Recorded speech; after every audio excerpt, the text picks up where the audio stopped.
it was a historic meeting in 1747 between Bach and Frederick the Great that gave rise to this Ricercare of Bach. Frederick was a very keen flute player and had a magnificent group of musicians at his court, including Bach's son Carl Philipp Emanuel. And when Bach finally made his visit to Potsdam to see his son, Frederick demanded Bach to put in an appearance immediately he arrived, without even getting out of his traveling clothes, to come to the palace, because there was going to be a concert that evening. They always had an evening concert in which the king played, and this particular evening he cancelled the concert because he was a passionate lover of this new instrument that was being developed called the forte piano, and he had indeed 15 of them in his palace in various rooms, and he was very anxious for Bach to see them and try them. So Bach arrived, and he was taken from room to room with a group of musicians and other people following and trying all these instruments. And finally, at one point, Bach says to the king, which was a normal part of the etiquette of the day, "If His Highness would like to give me a subject, I will be glad to improvise a fugue upon it."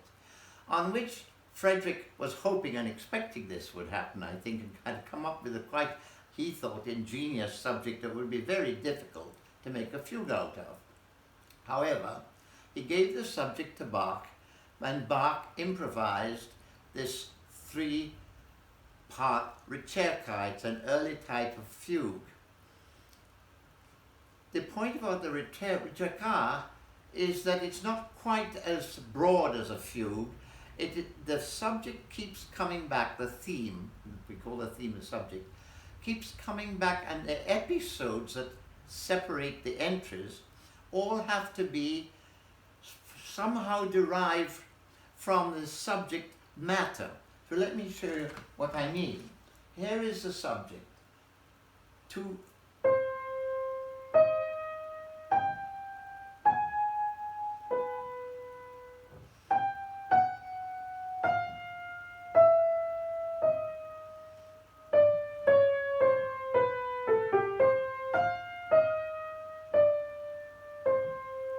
Now that's a long and not particularly characteristic subject, but from it Bach had to improvise his Ricercare.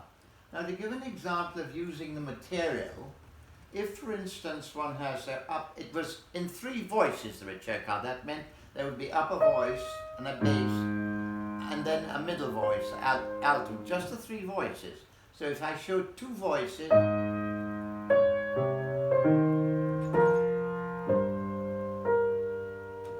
then three voices, then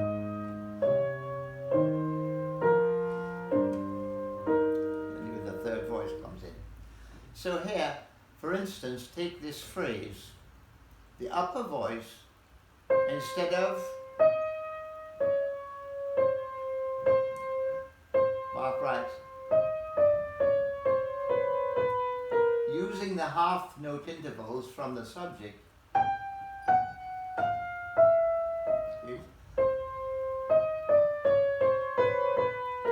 and then in the bass he has derived from the first notes of the theme.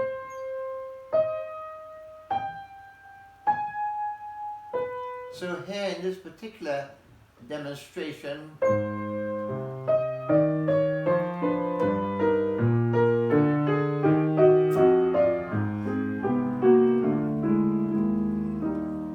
how beautiful that is. And it is simply taking elements of the theme. This is the whole essence of the Ricercare, and it's the theme and these episodes constitute the piece. So Bach improvised this piece in three voices, and then when he went away, he wrote it down and sent it back as part of a very large collection of pieces that he wrote all on the King's theme in a copy, like a sort of folio called the Musical Offering. There is another Ricercare even more remarkable than this in it, in 6 parts. That's for my next posting.